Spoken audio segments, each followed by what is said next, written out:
सिद्धांत IAS institute में आप सबका बहुत बहुत स्वागत है और मैं हूं डॉक्टर अमित कुमार शुक्ल। दोस्तों, ग्रेट इंडियन पर्सनालिटी सीरीज के अंतर्गत अब तक मैंने राजा राम मोहन राय और स्वामी दयानंद सरस्वती के विचारों से आपको रूबरू कराया। यह एक बहुत ही उम्दा और बहुत ही महत्वपूर्ण टॉपिक है जो न केवल विभिन्न परीक्षाओं के प्रारंभिक परीक्षा बल्कि मुख्य परीक्षा से संबंधित प्रश्नों को कवर करता है। आज इन्हीं दो महान विद्वानों के विचारधारा का तुलनात्मक अध्ययन मैं आपके सामने रखने जा रहा हूं। अगर दोनों ही महान विचारकों के तुलनात्मक अध्ययन को एक बार हम पढ़ लें तो न केवल दोनों की विचारधाराओं की समझ और पुख्ता हो जाती है बल्कि प्रश्न की बदलती हुई प्रकृति के अनुसार हम नए नए प्रश्नों को सॉल्व कर पाने में सक्षम होते हैं। राजा राम मोहन राय और दयानंद सरस्वती दोनों ही आधुनिक पुनर्जागरण के मसीहा हैं, अग्रदूत हैं। लेकिन दोनों पुनर्जागरण के अग्रदूत होते हुए भी दोनों की विचारधाराओं में कई जगहों पर, कई मुद्दों पर सूक्ष्म से व्यापक पैमाने पर अंतर दिखाई देता है। कुछ समानता के बिंदु हैं दोनों के बीच और कुछ भिन्नता के बिंदु हैं। अगर दोनों ही महान इन विद्वानों के, समाज सुधारकों के समानता और भिन्नता के बिंदु स्पष्ट हो जाए तो हमारा इनके संबंध में ज्ञान न केवल परिष्कृत होता है बल्कि ये भी समझना आसान हो जाता है कि अपने अपने युगबोध और परिस्थितियों में इन्होंने अपनी विचारधारा का निर्माण कैसे किया होगा। आइए दोनों ही विचारकों के कुछ समानता के बिंदु जो दोनों विचारकों में दिखाई देते हैं उसकी चर्चा करते हैं। जैसा कि हम जानते हैं कि दोनों ही 19वीं सदी के, 18वीं सदी के उत्तरार्ध और 19वीं सदी के मुख्यतः दोनों ही महान चिंतक हैं और दोनों भारत के पुनर्जागरण से संबंधित हैं। राजा राम मोहन राय का समय कुछ पहले दिखाई देता है और दयानंद सरस्वती का समय कुछ बाद। दोनों के समय में लगभग 50 वर्षों का अंतर है। यानी इस अंतर को समझकर भी हमें विचारधारा को समझना चाहिए। दोनों की विचारधारा में अगर समानता की बात देखें तो इसे हम सामाजिक स्तर पर, राजनीतिक स्तर पर, धार्मिक स्तर पर समानता के बिंदु देख सकते हैं। जैसे सामाजिक स्तर पर देखा जाए तो दोनों ही विद्वानों ने सामाजिक रूढ़ियों के खिलाफ आवाज उठाई।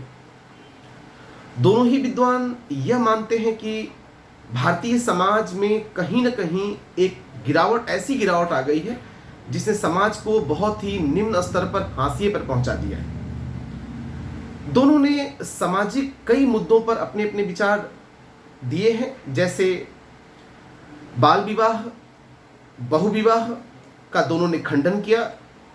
सती प्रथा के दोनों बिल्कुल विरुद्ध हैं।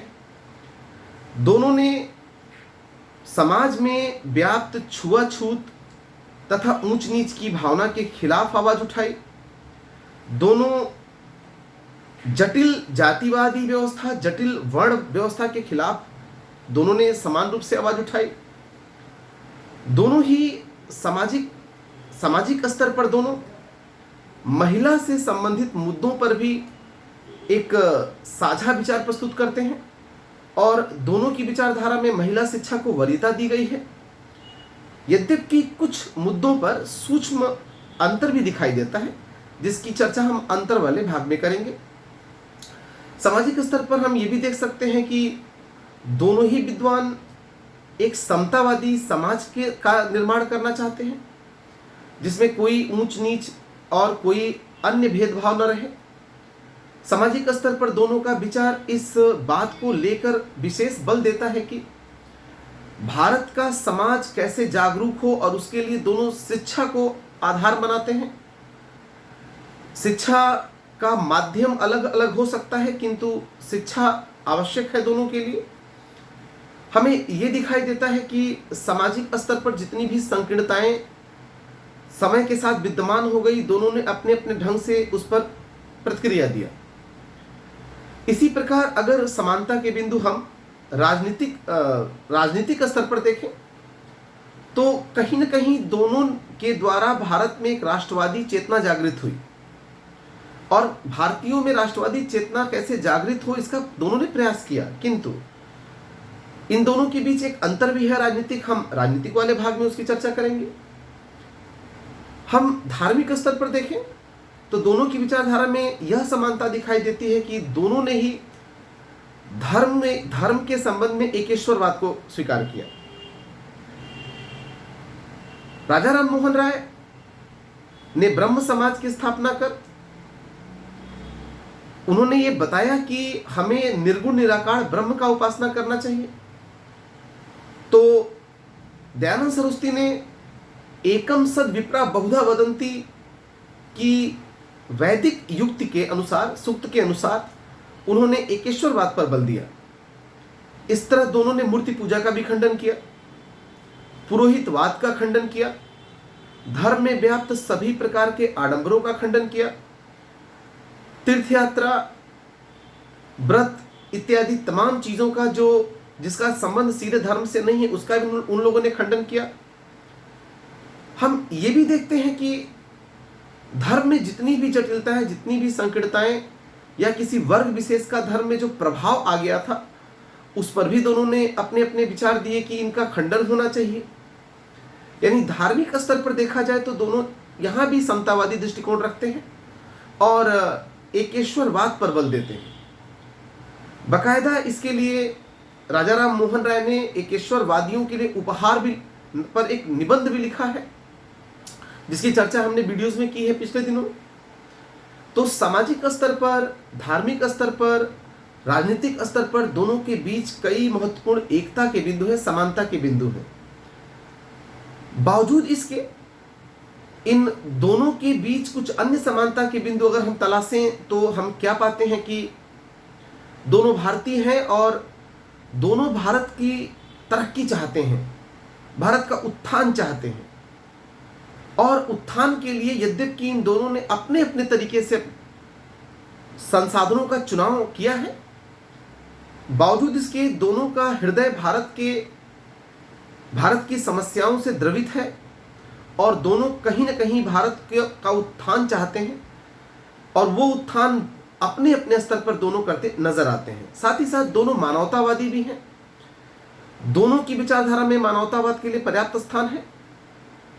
अगर हम दोनों की मानवतावादी विचारधारा को यूं समझे तो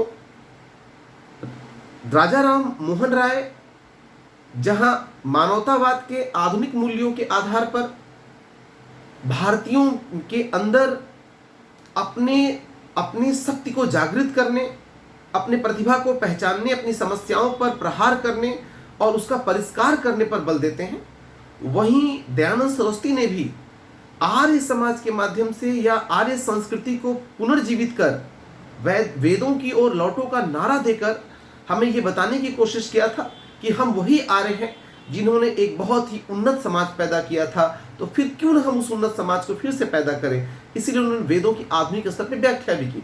यानी कहीं न कहीं दोनों की विचारधाराओं में मानवतावाद भी स्पष्ट रूप से दिखाई देता है। इसके अतिरिक्त दोस्तों, अगर हम दोनों की विचारधारा में तात्कालिक औपनिवेशिक साम्राज्य के खिलाफ उनके द्वारा की गई प्रतिक्रिया को देखें तो इस संबंध में युगबोध को समझना आवश्यक है। जिस युगबोध में राजा राम मोहन राय ने साम्राज्यवाद के खिलाफ आवाज उठाने की कोशिश किया, वो युगबोध अलग था और दयानंद सरस्वती का युगबोध निसंदेह 50 साल बाद का है। बावजूद इसके दोनों ने अपने अपने तरह से साम्राज्यवाद के विरुद्ध आवाज उठाई। राजा राम मोहन राय ने तो जहां जहां साम्राज्यवादी शासन का अंत हुआ, साम्यवादी लोकतांत्रिक गणतंत्रात्मक शासन जहां जहां स्थापित हुआ, उसका स्वागत किया। इसी प्रकार दयानंद सरस्वती भी इस बात को स्पष्ट रूप से कहते हैं कि स्वदेशी से बेहतर कुछ नहीं, हमें स्वराज चाहिए और अपना राज चाहे जैसा भी हो वो विदेशी शासन से सदैव उन्नत होता है। इस तरह हम देखें तो साम्राज्यवाद के खिलाफ दोनों ने कहीं ना कहीं प्रतिक्रिया दिया है और ये बहुत ही महत्वपूर्ण है दोनों की विचारधारा में। अगर हम इसके अतिरिक्त दोनों की विचारधाराओं के बीच कुछ अंतर देखें तो बहुत ही स्पष्ट रूप से हम इन दोनों महान विचारकों के बीच अंतर देख सकते हैं। जैसे एक एक मुद्दे को लेते हैं हम। अगर दोनों के बीच सबसे पहला मुद्दा हम समाज से लें तो सामाजिक स्तर पर दो ऐसे बिंदु स्पष्ट रूप से दिखाई देते हैं जहां राजा राम मोहन राय और दयानंद सरस्वती की विचारधाराओं में एक भेद दिखाई देता है। राजा राम मोहन राय भारतीय समाज का उत्थान केवल भारतीय मूल्यों पर करने के समर्थक नहीं है। उन्होंने भारतीय समाज का उत्थान भारतीय मूल्यों के साथ साथ पाश्चात्य मूल्यों को भी अपना कर करना चाहते हैं या करने का प्रयास किया।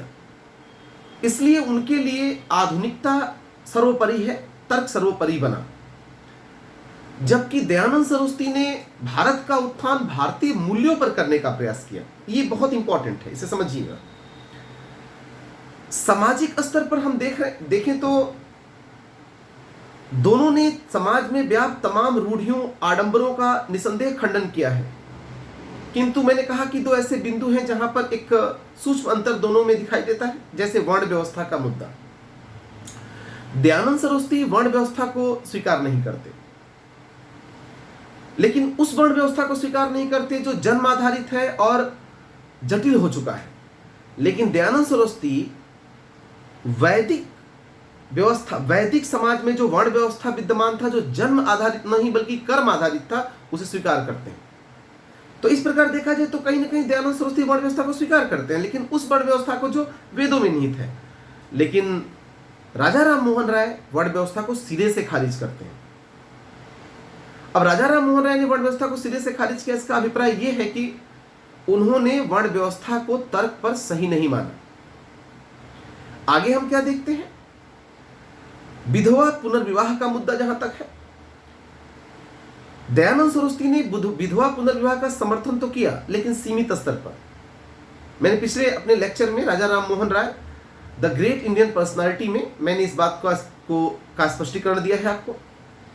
यानी राजा राम मोहन राय, दयानंद सरस्वती ने विधवा विवाह को स्वीकार किया लेकिन सीमित स्तर पर, लेकिन राजा राम मोहन राय ने विधवा विवाह को न केवल स्वीकार किया अपितु कोई सीमा निर्धारित नहीं की, अर्थात विधवा विवाह होना चाहिए, ये उनका विशेष प्रयास था। उनकी समाज सुधार के प्रति यह विशेष दृष्टिकोण दिखाई देता है। इसके अतिरिक्त क्या है, समाज का मैंने अभी कहा कि पुनरुत्थान दोनों यद्यपि चाहते हैं, लेकिन पुनरुत्थान के लिए एक तरफ जहां दयानंद सरस्वती ने कहा वेदों की ओर लौटो, अर्थात वेद ही हमारा आदर्श होगा, लेकिन तो दूसरी तरफ दयानंद राजा राम मोहन राय ने वेदों को के तरफ लौटने का नारा न देखते हुए बस तर्क को पकड़ा, तर्क की कसौटी पर जो खरा उतरेगा वही स्वीकार्य है। तो आगे हम क्या देखते हैं, दोनों की विचारधाराओं में एक और अंतर पकड़े, वो धर्म से संबंधित है। धार्मिक मुद्दे पर यद्यपि मैंने कहा दोनों एकेश्वरवादी हैं और दोनों ने तमाम आडंबरों का खंडन किया है, लेकिन यहां भी कुछ मुद्दों पर हम दोनों के बीच भिन्नता देखते हैं। जैसे दयानंद सरस्वती ने यज्ञ का समर्थन किया, और किस प्रकार का यज्ञ, जो वैदिक मान्यताओं पर आधारित हो, जो सरल हो, सहज हो, आडंबर विहीन हो, ऐसे यज्ञ का समर्थन दयानंद सरस्वती करते हैं धार्मिक स्तर पर। इसके अतिरिक्त वह किसी अन्य आडंबर का, बिल्कुल अन्य आडंबर या अन्य क्रियाकलाप को स्वीकार नहीं करते।